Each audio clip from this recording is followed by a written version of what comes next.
Tonight, I'm breaking one of the most disturbing stories that I have uncovered while reporting on politics. I'm sure you all have heard outrageous claims from MAGA loyalists, such as the Biden administration is funding transgender surgeries for prisoners in Guatemala. But have you ever wondered where they're getting that information? Well, I have backtracked it. The Trump White House is using blogs and tabloids to justify U.S. policy and spread these lies. And they're publishing it on the official whitehouse.gov website.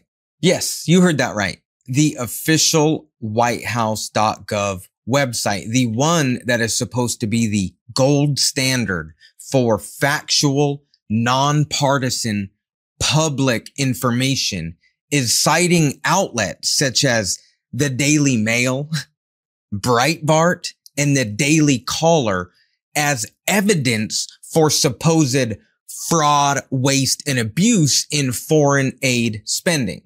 Not only are they using blogs and tabloids to justify policy, but they have created a misinformation feedback loop, which I'll explain later on. Now, here's why this is so dangerous. Millions of Americans, especially folks in the MAGA base, are going to whitehouse.gov thinking that they are doing legitimate research. We're the most powerful nation on earth. The White House has endless resources to do research and to push out accurate information, but they're not. They're citing blogs and tabloids. And these Americans, they're reading these articles, then disseminating that false information across social media, across Facebook, Reddit forums, group chats, thinking, I got the facts. I'm the one that's doing the research. This stuff is true. It says right there on an official whitehouse.gov website. So how can I be wrong? But what they don't realize is they are being lied to intentionally. Because when you click on the sources for these outrageous claims, you land on blogs and tabloids.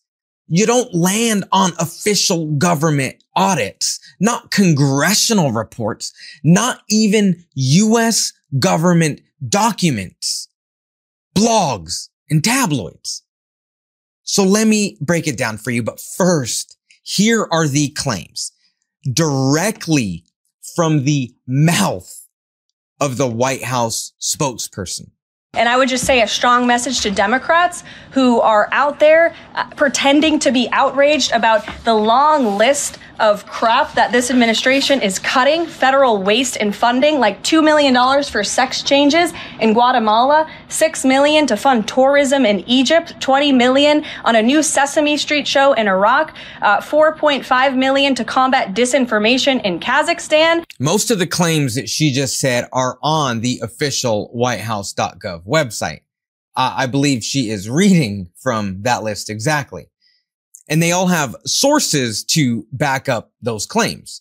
The Guatemala transgender surgery claim, the proof is a tabloid article by the Daily Caller, a hyper-partisan blog co-founded by none other than Tucker Carlson himself. And it's not true. The claim about the transgender surgeries on prisoners in Guatemala, none of that is true. It's literally all made up. There is zero evidence that this claim is true. And that is why the White House is using the Daily Caller, a blog, as proof that it's happening. And it gets worse. I'll get there in a minute. This entire situation gets much worse. But when you try to back out of the Daily Caller, you can't back out of the page. No. You can't leave. You are bombarded with sketchy ads. Now remember, this is the highest government in the most powerful nation in the history of the earth this is their source material? By the way, this is what Caroline Levitt is referencing in that video. And the $6 million going to Egypt to fund tourism. Now this source, this one is my personal favorite. Oh, wow. That how convenient. 404 not found. I wonder why they took it down. That is weird. That is weird. It's almost like once the MAGA herd cycles through this misinformation, they delete it and take it down quickly so there's no evidence, right? All right, so what about this one? $1.5 million to DEI funding in Serbia. The proof is a sensationalist United Kingdom's tabloid.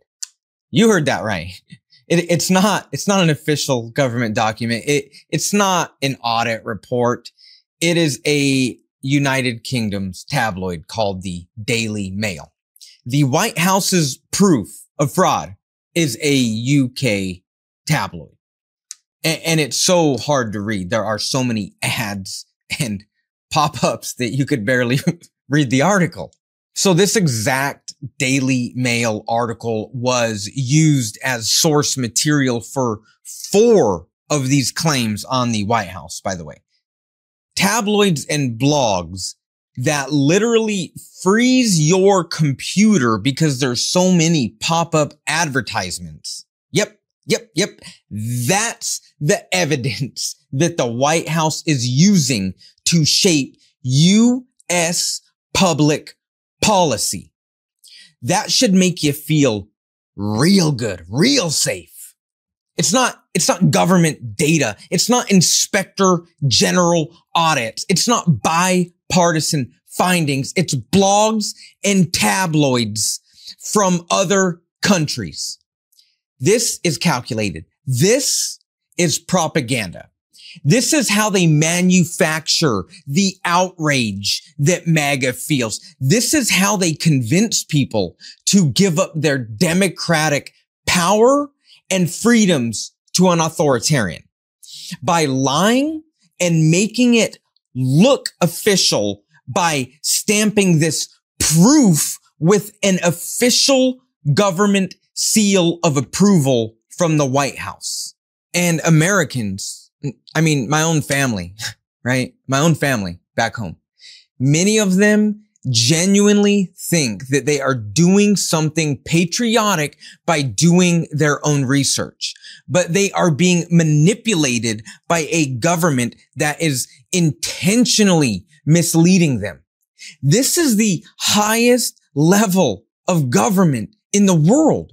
So if it's on whitehouse.gov, that trumps all other sources because it must be credible, right? This is one of the most dangerous information warfare tactics I have ever seen my entire life in American politics. And I did a full article on this in detail on my Substack. You can also find me on Instagram and TikTok if you are interested in more of my raw and authentic views. You could find me on those platforms. The links are in the description below. So how did this garbage even end up on whitehouse.gov? Well, I'll tell you, it's not an accident, right?